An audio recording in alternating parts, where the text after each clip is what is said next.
Out of time. It's dark tonight. I hope we aren't seen, a man said to his partner in crime.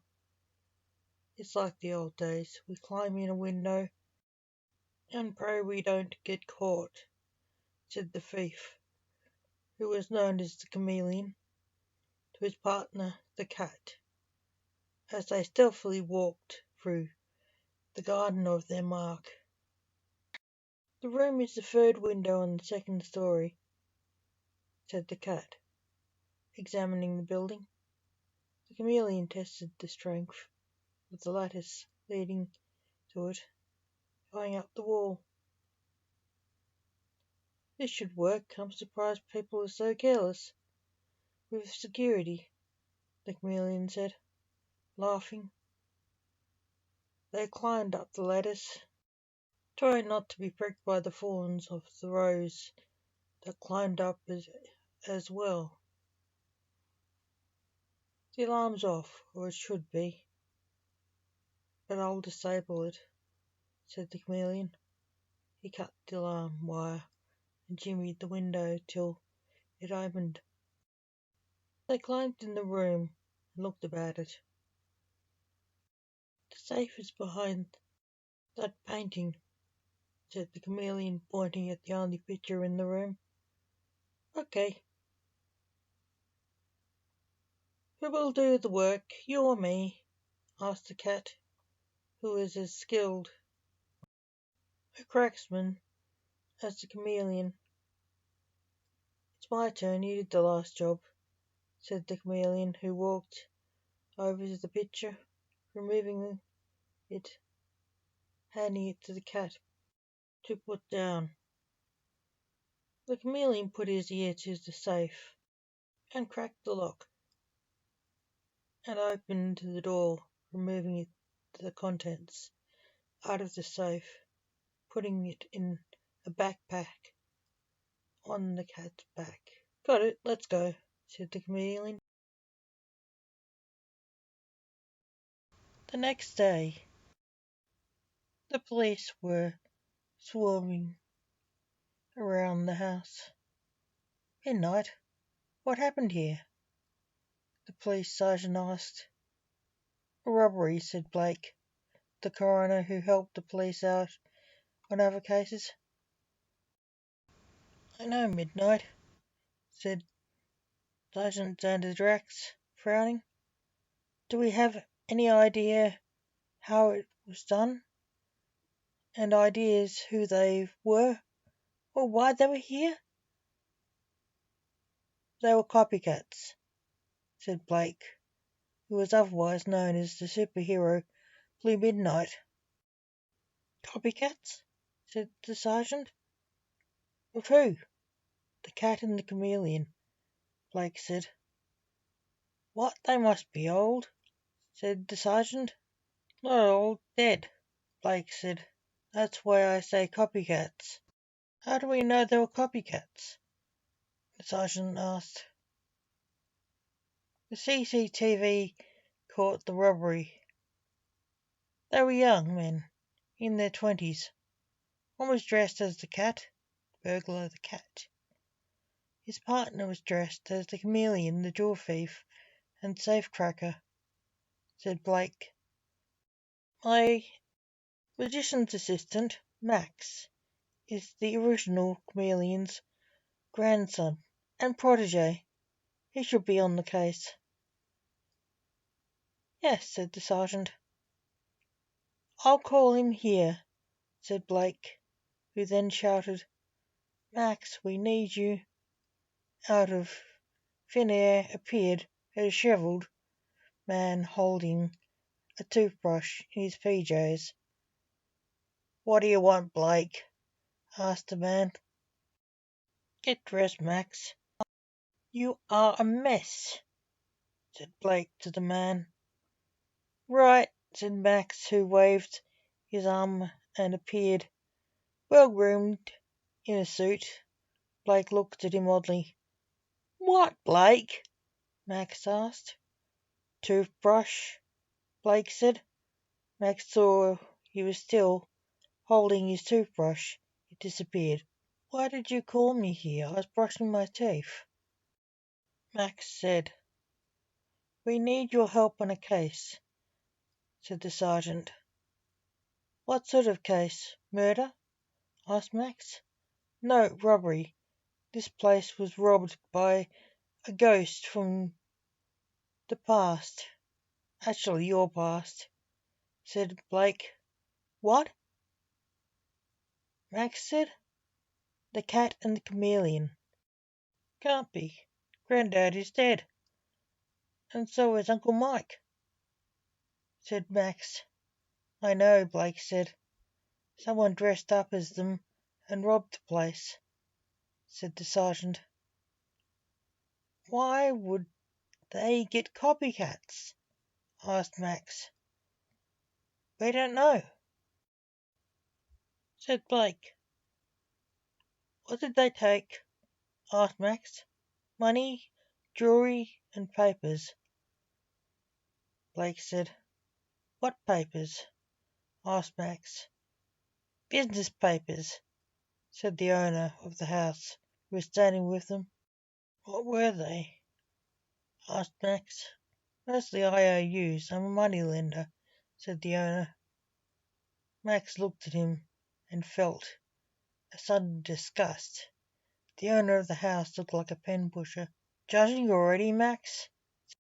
Blake said in Max's mind. "Sorry," Max said, in Blake's mind.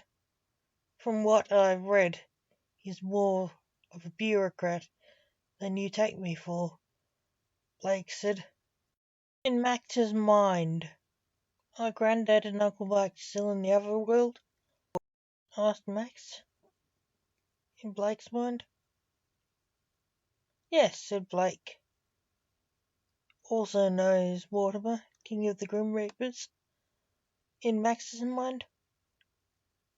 "You two talking in telepathy again?" asked the sergeant. "Oh, I forgot you were there, Uncle Si," said Blake to the sergeant. "Did someone see them?" asked Max. Blake showed him a video on his work tablet. "What is it, Max?" Seeing his friend's eyes widen. "I know them," said Max. "Who are they?" asked Blake. "Michael and Maximilian Black," said Max. "What the—" said the sergeant. "Are they related to you?" Blake asked. "Yes," Max said. "They shouldn't be here." "What do you mean?" asked Blake. "I saw photos of Grandad and Uncle Mike in the past. That is them down to the voices," said Max. "I just figured out the case," snapped Blake, frowning. A dimension away a man was watching them in a magic pond. He gulped and said, "Oh no." He was watching them. "Tempest, have you been messing with history again?" Blake said in the pond. Tempest stepped out of a dark swirling vortex in the room, with Blake and the others nervously. "Who is he, your brother?" asked the house's owner. "Because there was a family resemblance between Tempest and Blake. No, my meddling son, the Lord of Time, the Timekeeper Tempest. The man behind this crime," Blake said.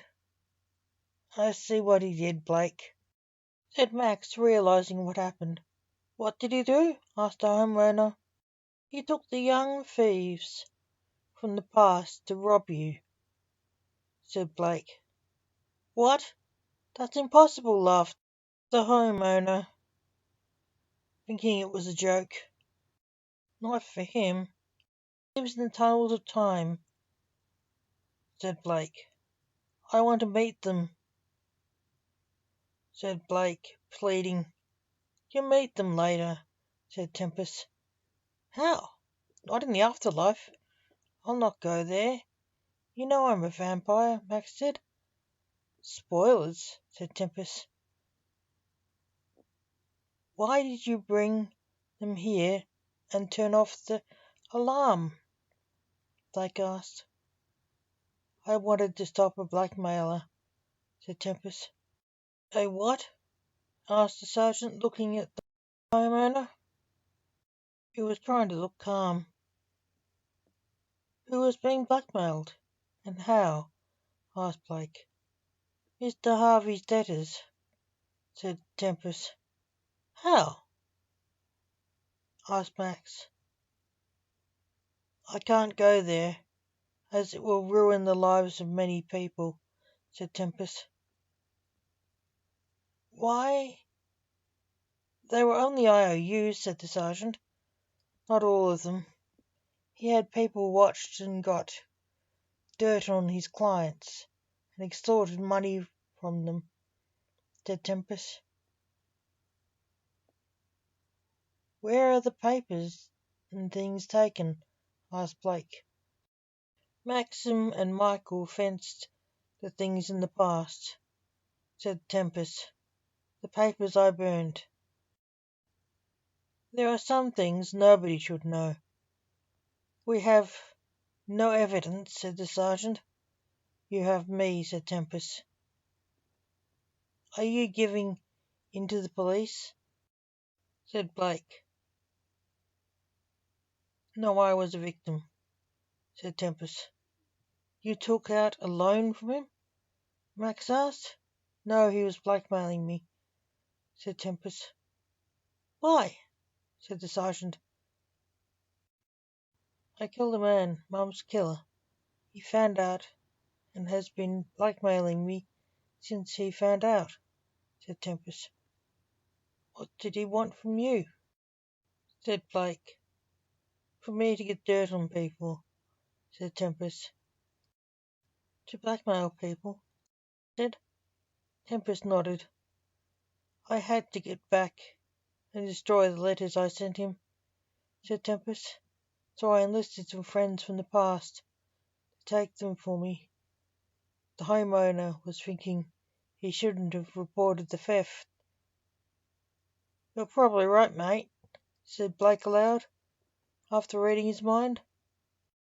Arrest him, said the sergeant. The policeman grabbed Tempest, who looked sorry for what he had done, and didn't fight. Not him! He's the victim, said the sergeant. Arrest Mr. Harvey. He's the criminal. The police released Tempest, and the handcuffs on Tempest's wrists fell off. What the policeman said, picking up the cuffs and unlocked them to put them on Mr. Harvey.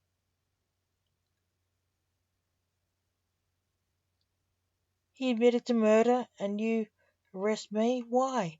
Said Mr. Harvey. I know his story. He did it to save a life, said the sergeant, who looked at Blake knowingly. Blake looked confused. I know who you are, Mortimer, said the sergeant, in Blake's mind. Mortimer? Blake said aloud, looking like a stunned fish recovering. He dematerialized. Who's Mortimer? Said Mr. Harvey, hearing Blake.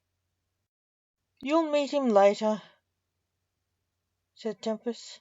The sergeant and Max laughed. Who is he? Asked Mr. Harvey, being led away. Scared and confused, the sergeant said.